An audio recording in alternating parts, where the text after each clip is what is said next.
The Statue of Liberty is one of my favorite American monuments. On the one hand, standing in the entrance to New York Harbor, it stands for strength by its very girth. It stands for security on the same level. But in its hand, in her hand, it holds the torch of liberty, the torch of freedom, that hope for which all who have come here have longed for.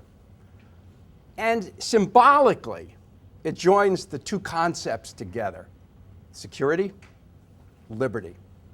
When my mom came here some years ago as an immigrant from war-torn Europe, she said to me often about the fact the first time she saw that monument, that it was a symbol of hope to her, a symbol of a new life, free from the fear of war-torn Europe and embracing the freedoms that we have here in America. I think one of those freedoms that we enjoy, and sometimes I think we take it for granted, is the freedom of privacy, the freedom to be left alone from unwarranted government intrusion.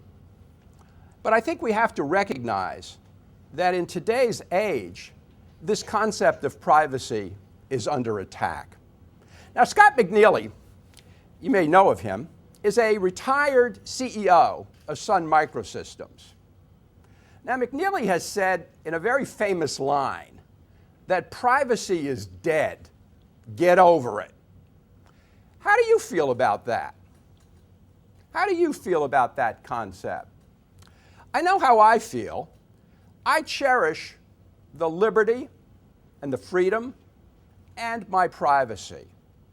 But we have to recognize that that concept of privacy may no longer be enduring. How many of you came here this morning and went through a traffic intersection governed by a security camera, hopefully legally? How many of you have gone to a store and been followed around by a security camera? How many of you have been glued to a news program, which seems to be a regular staple of our news programs now, watching those security videos? We have the revelations of government surveillance that have been recently part of the news. And we have social media. How many of you have put your most private thoughts up for everybody else to look at, but you didn't think they were? Well, people have watched those things. And I fear that maybe in our current situation, we find ourselves where maybe our concept of privacy no longer governs. That maybe we are nurturing a generation in which there is no privacy. I would hate to see that that would be the case. In his novel 1984, George Orwell, back in 1947, projected a very dark future of a world in which there was no privacy, in which government was all-seeing, and where, in fact, the issue was of the fact of Big Brother staring down upon us from wherever we were, that the only freedom was the freedom to worship this ubiquitous character, Big Brother. The issue itself goes back to this concept that began my talk of security on the one hand, liberty, privacy on the other. To understand the dichotomy here, to understand the importance of the two concepts, we have to go really back in time to our founding documents. Take a look at the preamble to the U.S. Constitution, something I always ask my students to have with them in our Homeland Security class. We the people of the United States, we are seeking to form a government which does what? Protects us, provides for the common defense, ensures domestic tranquility, but at the same time, it secures for us the blessings of liberty. Two alternative concepts: security, liberty, built right into the preamble of our Constitution.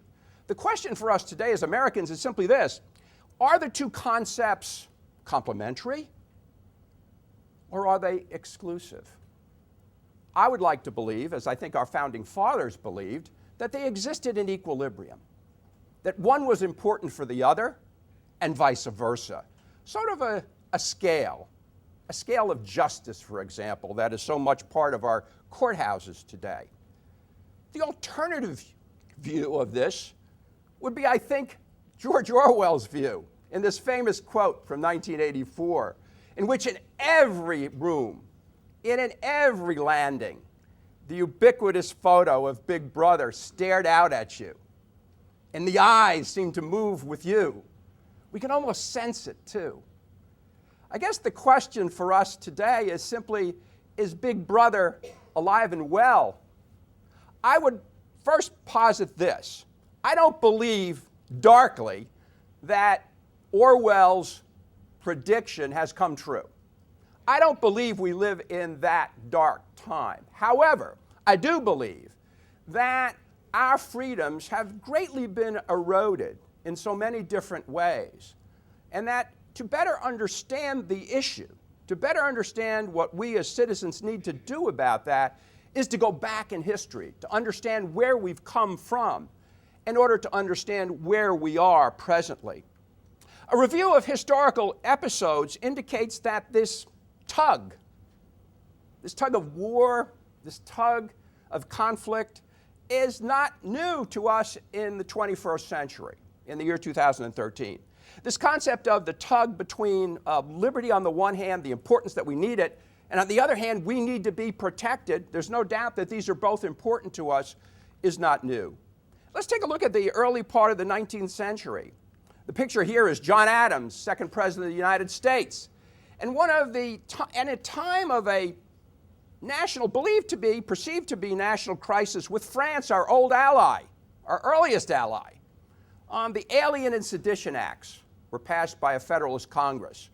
Now, the Alien and Sedition Acts had a lot of parts to them, but one of the parts was that it was a crime to criticize the government, that it was a crime to criticize the President of the United States. So a Vermont congressman by the name of Matthew Lyon wrote a piece that said that John Adams lived in an era of pomp and avarice, and he even criticized the size of his butt. He went to jail as a result of the Alien and Sedition Act, but his constituents reelected him, setting off another rich American political tradition, I guess, being elected from the jailhouse. But the fact of the matter is that his freedoms were repressed. During the American Civil War, one of our most serious of crises, during the case when the American continent, our United States, were sundering apart, President Abraham Lincoln suspended the writ of habeas corpus. Now, on the surface, you may say, well, what does that mean? Well, the writ of habeas corpus is one of our earliest liberties that goes back to the Middle Ages. The fact that you might be able to produce a petition that allows you not to be prosecuted for a crime you did not commit and to be brought before a judge. And here, in the midst of a crisis, we suspended it. Not only did we suspend it, but we arrested people without due process.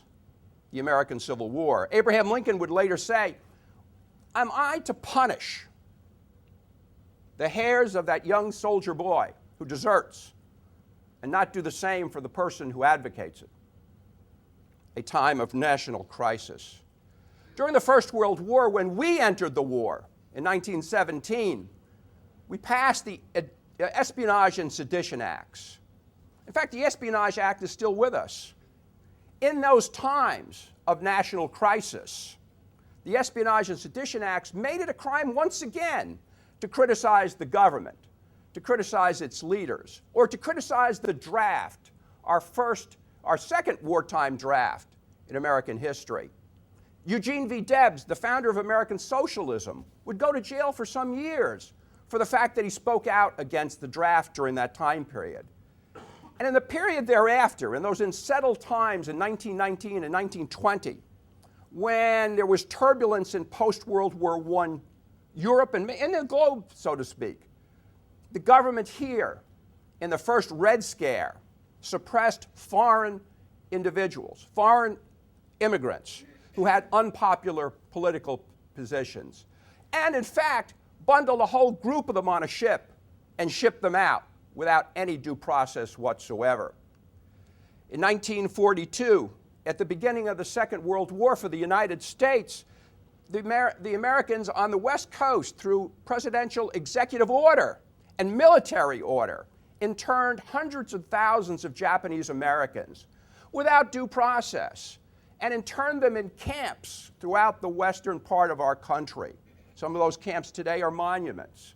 Later on, we would pay reparations to those same individuals, and the government would express its apologies deeply, but only 20 to 30 years later. And in fact, the historical record shows us that not one spy was ever produced from all of that internment.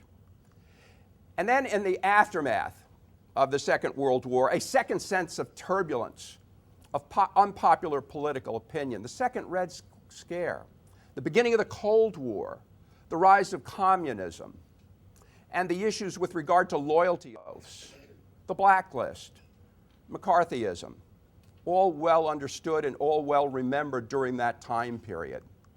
Now, what do all of those episodes have in common and have something to tell us about today's situation that we find ourselves in? Well, I would basically posit this, that each of those time periods, each of those pronouncements on the part of the government took place during a time of perceived national crisis. And the government's response in each case was to opt for greater types of elements or legislation that provided for greater security in their mind and eroded or at the expense of our liberties, as you can see from each of the incidents.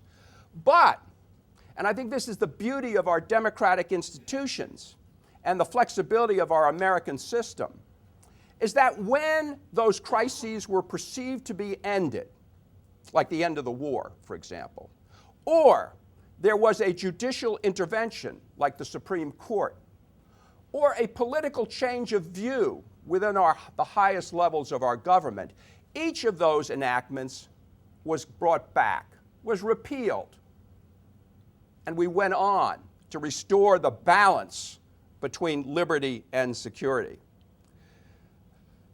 But 9/11 is different. September the 11th, 2001 provides a different example, or does it? We all are very familiar with the tragedy that occurred now these 12 years ago. It's hard to believe it's 12 years.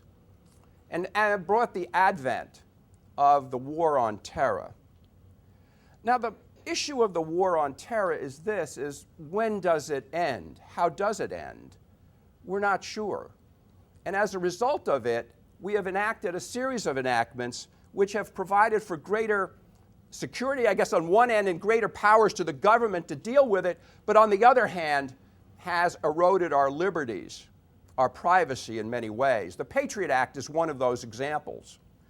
This is Edward Snowden. You probably have read about him. He's a subcontractor of the National Security Agency, a private actor who absconded with a series of private information and proceeded to Hong Kong and has now been granted some form of asylum in Russia, revealing a number of government secrets about the National Security Agency and its vast surveillance operation that appears to have surveilled many of us in our private moments. I don't know what you think about him.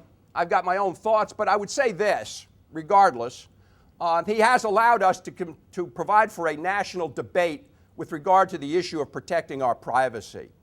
And we hope that as a result of that, the Statue of Liberty, that icon that I enjoyed, my mother enjoyed, does not necessarily hoist in its hand a camera as opposed to a torch of liberty.